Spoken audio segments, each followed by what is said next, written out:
Bonjour à toutes et à tous, et bienvenue pour ce nouvel épisode de Torah with Anna, le podcast de l'Adaat sur la Paracha, c'est-à-dire la portion de Torah lue le jour de Shabbat dans les synagogues. Chaque semaine, nous vous en proposons une analyse à travers le prisme d'un thème donné. Cette semaine, nous avons lu non pas une, mais deux portions de la Torah, Tazria et Metzora, qui abordent toutes deux les thèmes de la pureté et de l'impureté, deux notions très présentes dans la Torah, en particulier dans le livre du Lévitique que nous sommes en train de lire, et qui, à première vue, peuvent paraître assez dérangeantes, voire franchement choquantes.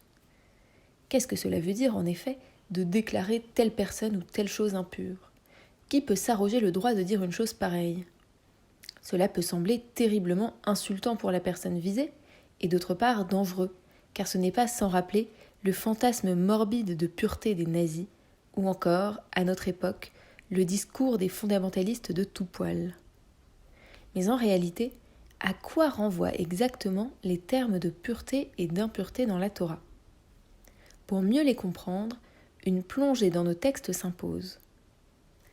Dans Tazria et Metzora, les parachiotes de cette semaine, sont évoquées plusieurs situations d'impureté, notamment l'accouchement, la lèpre, tsaraat en hébreu, qui est une affliction en réalité assez mystérieuse, j'y reviendrai, les menstruations de la femme, mais aussi divers écoulements corporels chez l'homme. À chaque fois, cette situation d'impureté requiert que la personne affectée s'isole pendant un temps, puis suive tout un processus de purification pour pouvoir, enfin, réintégrer le groupe. Mais qu'est-ce qui relie toutes ces situations entre elles ?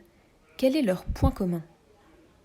Pour bien le comprendre, je voudrais d'abord m'attarder sur la notion de tsaraat, traduit donc en français par lèpre, qui désigne en fait un phénomène bien étrange. On n'a visiblement pas affaire ici à une simple maladie, à un trouble d'ordre purement médical. En effet, cette lèpre peut toucher les humains, chez qui elle se manifeste par des taches blanches et persistantes, mais elle peut aussi affecter les vêtements ou encore les maisons. Elle se manifeste alors par des traces rougeâtres ou verdâtres. Par ailleurs, quand elle touche les humains, cette affection n'est pas soignée par un médecin préconisant un remède, mais par un prêtre accomplissant un rite. Nos sages ont donc vu, dans ce mal, non pas une maladie, mais le résultat, la punition en fait, de divers péchés, et tout particulièrement du péché de médisance.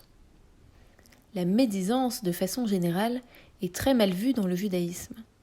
Par exemple, dans la prière de Shabbat Elohai Netzor, qui conclut la Hamida, la prière centrale de l'office, on demande à Dieu de préserver notre langue de la médisance. Plusieurs arguments sont évoqués par les commentateurs pour faire le rapprochement entre ce péché et la lèpre. D'abord, le fait que, dans le livre des Nombres, Myriam, la sœur de Moïse, soit affligée de ce mal de lèpre précisément après avoir médit de son frère Moïse, en guise de punition divine. Ensuite, les rabbins, dans le Talmud, font un jeu de mots. Ils rapprochent le terme de Metzora, qui désigne le lépreux, de l'expression Motzi Shem Ra, littéralement celui qui fait sortir, Motzi, le mauvais nom, Shem Ra, c'est-à-dire la mauvaise réputation. En somme, le calomniateur. Le lépreux, d'après eux, serait donc un calomniateur puni. Et pour cause, sa calomnie, d'après nos textes, pourrait avoir des conséquences très graves et même mortelles.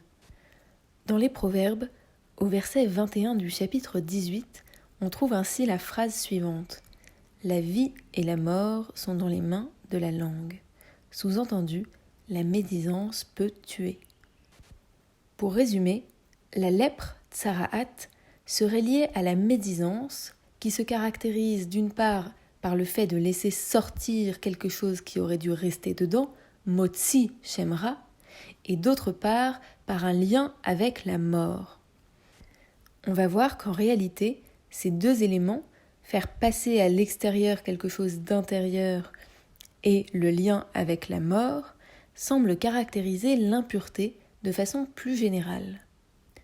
Revenons donc à cette notion d'impureté, de touma en hébreu.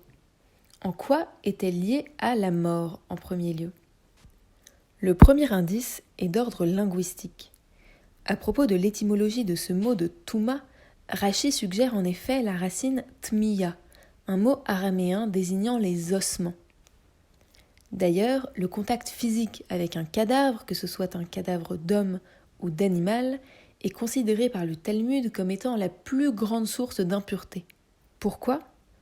Delphine Orviller, dans son ouvrage En tenue d'Ève, nous met sur la piste d'une réponse. Elle souligne que la mort, biologiquement, se caractérise par la rupture des membranes plasmiques, les membranes qui séparent les différents éléments cellulaires les uns des autres.